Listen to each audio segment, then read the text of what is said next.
Yes. Yes, sir. And to make it as an exception to the hearsay rule, she was apparently alluding to entries in regular course of business. Am I right? Or you do not know that? Can you please clarify, sir? And in order to make it as an exception to the hearsay rule, similar to the other exceptions like dying declaration, statement by a co-conspirator, statement against pedigree, you were asked the question, how it happened to be in those entries. Objection, Your Honor. Witness will be incompetent with respect to legal Mr. points. Undercross, let her answer. Yes, sir. Yes, sir. All right. Now, if they were entries made into the records that you have testified a while ago, and you are not a participant in the entries made, somebody must have known the facts that resulted in the entry into those statements. Am I right? Yes, sir.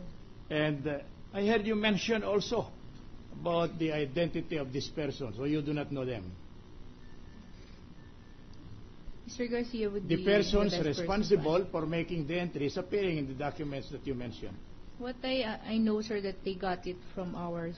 We have this computer system that we enter the transactions, and then it goes to our server, and it's No, there in the head I'm sorry. office. So My they can question be to you is, accessed by do the you head know office. these persons who made the entries? The Yeah. persons who made the entries, sir, come from the branch. Do you know them personally? They're part of the branch personnel. Who are they, please? Will you kindly tell the Honorable Court? Please identify the individual persons that are allowed by your practice to make the entries. As I've mentioned earlier, the persons who enter the transactions are the new accounts clerk at the time that the transactions were made, and the branch personnel who processes the validation of the deposit is the teller. But Your I'm Honor. asking you a simple question. Who are they? Their Sir, that identity- happened a few years back, and I wouldn't know, sir, because I was not yet there. So you do not know them personally. No, sir. You were not with them at the time the entry was made. Yes, sir. I see. All you know is that they were there because when you examine the documents, there were entries made. Am I right? Yes, sir. All right. In accordance with the rule on entries made in the regular course of business, the statements appearing or the entries appearing therein must be made and testified to by the person making the entry. Do you know that? No, sir. Or you do not know? I do not know, sir. And you do not care, therefore, whoever made the entries, whether it was made by Mr. A, Mr. X, or Mr. C. No, sir. So you cannot vouch, therefore, for the validity or correctness of the entries made in there. Am I right? We can, sir, because we have the record. No, I'm not asking you about the records. The entries made in those documents. Just answer the question. Can you vouch to the accuracy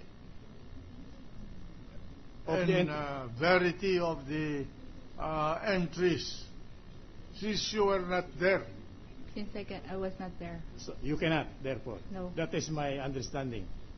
Now, you therefore cannot tell the Honorable Court that those entries were made at the time of the transaction stated in there. Am I right? Since I was not there, Your Honor. You cannot. No. You cannot. So you also cannot tell the court when those What was entries... the answer of the witness? Kindly speak a little louder, Ms. Thompson. What was your answer? I cannot, Your Honor. All right. I cannot. Based on the fact that I wasn't there. But if we base it on the records, we will be able to verify. I'm not asking you about the records. I'm asking you a very simple question. Okay. Oh. So you cannot. That's your answer. All right. Would you also be able to tell the court when those entries were actually made by the persons you were alluding to? Because that is a requirement in connection with entries in regular course of business. It must be testified to or known by the person making the entries, the time the entries were made, and therefore he can vouch on the accuracy and correctness of the entries. Based on the records, sir, we can. No. Do you know it personally? Personally, no. That is No. the question. No, sir, no. So it is very clear now that all your testimonies given a while ago in connection with the entries appearing there are based only on what you found on the records. Yes, sir, They are not they based- were based on the records. They are not based on your personal knowledge. Yes, sir. And therefore that is what is known in the law of evidence as hearsay evidence. Did you understand that? Yes, sir. Yes, sir. Thank you. That's all with the witness, Your All Honor. right. Since there is a May I have cross, you may ask a direct question.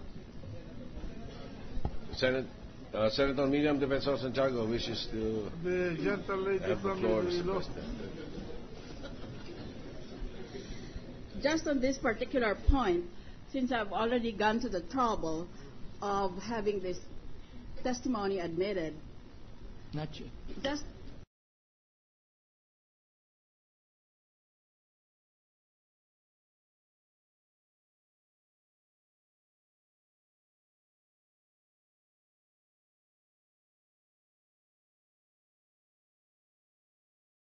events appearing on it, is that your company procedure? Yes, Your Honor. Yes. Was that record kept in the ordinary course of a regularly conducted business activity? Yes, Your Honor. Yes. Now, let us read the rules of Is evidence. this an application of the principle of res geste? No, we are referring to Section 43, entries in the course of business, All right. particularly Entries in the Section 32. Particularly of Section 37, which begins with a listing of the exceptions to the hearsay rule. Here's one exception, Section 43, entries in the course of business. Entries made at or near the time of the transactions to which they refer by a person deceased or unable to testify who was in a position to know the facts therein stated may be received as prima facie evidence if such person made the entries in his professional capacity or in the performance of duty and in the ordinary or regular course of business or duty. So all you know is that this person must have followed regular entries or regular procedures of entries in the course of business. Yes, That's Your all Honor. you know, because you are not personally present. Yes, Your Therefore, Honor. it lies with prosecution now to comply with the other requirements of Section 43. You have to show that the entries were made at or near the time of the transactions by a person who is unable to testify. Do you think, Ms. Witness, that the person who personally made the entries might still be able to testify? Answer the question, please. I will have to check on that, Your Honor, You'd because have they to might check. not be connected with the bank. That's right. That's what we're thinking. That's what your court is thinking. So at least under Section 43, what you have testified is prima facie evidence unless otherwise disproved. Isn't that so?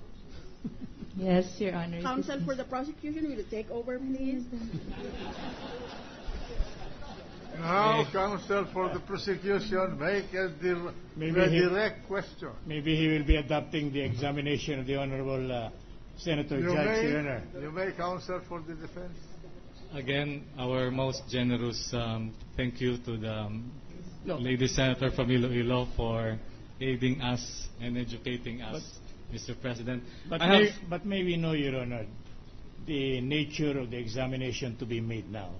Well, Because only- we are already only in the- on redirect. We are through with our cross, Your Honor. So it Precisely. must be in the concept of redirect, Your Honor. Correct. That's- But only in connection, they cannot go beyond the questions Scope of- asked during Correct, the Your Honor. cross-examination. Thank you, Mr. President. Will you refer again to your record, Ms. Witness, and particularly the certification pertaining to account number 089-121-019-593? Yes, sir. Your record that you brought showed it was closed on December 12th, 2011. Yes, sir. Improper for redirect, Your Honor. Are you cross-examining? No, we have not cross-examined her on that point, Your Honor. No, precisely.